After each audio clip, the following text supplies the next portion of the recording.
So in the last section, you noticed that our random action returns action result. This action result is the base class for all action results in ASP.NET MVC.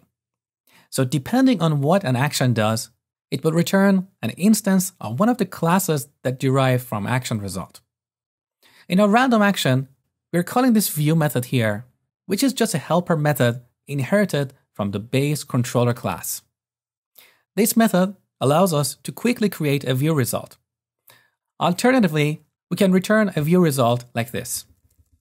Return new view result. You can see that it's easier to just call the view method, and this approach is way more common amongst ASP.NET MVC developers. Now you might be asking, why is the return type of this method action result, even though we're actually returning a view result? Well, in case of this action, we could simply set the return type to view result. And this is actually a good practice, especially when it comes to unit testing this action. This way, we'll save ourselves from an extra cast in our unit tests. We'll look at unit testing in the second part of this course. But sometimes it's possible that in an action, we may have different execution paths and return different action results.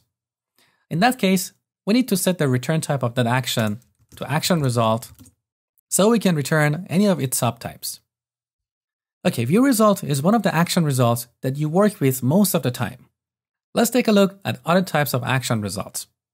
We have partial view result to return a partial view, content result to return simple text, redirect result to redirect the user to a URL, redirect to route result to redirect to an action instead of a URL, JSON result to return a serialized JSON object, file result to return a file, HTTP not found result to return a not found or 404 error, an empty result which is used when an action doesn't need to return any values, like void.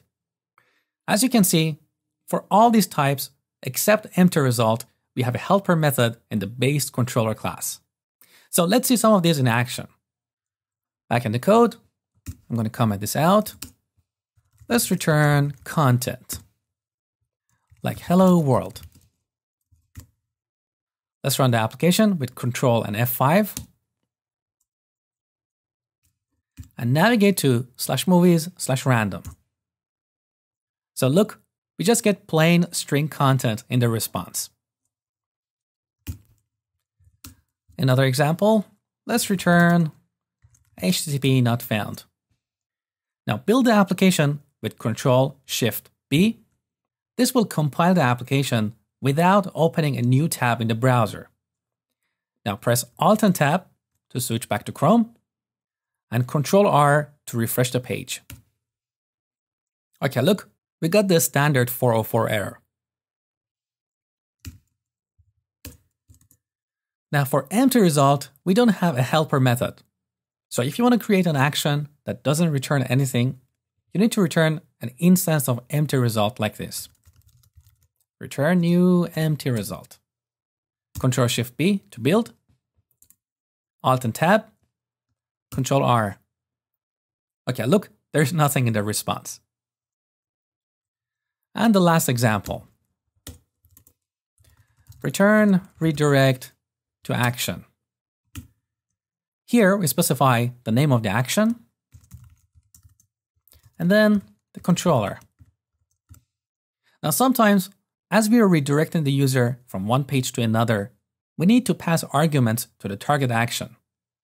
To pass arguments, we use an anonymous object as the third argument to this method. So, new anonymous object, let's say page is 1 and sort by is name. Build, back to Chrome, refresh. Okay, look, we got redirected to the home page. And you can see in the browser address bar that the arguments we sent are appearing as part of the query string. So this is pretty much all you need to know about action results. By the way, don't think you need to memorize any of this stuff. For the most part, you'll be using view, HTTP not found, and redirect result.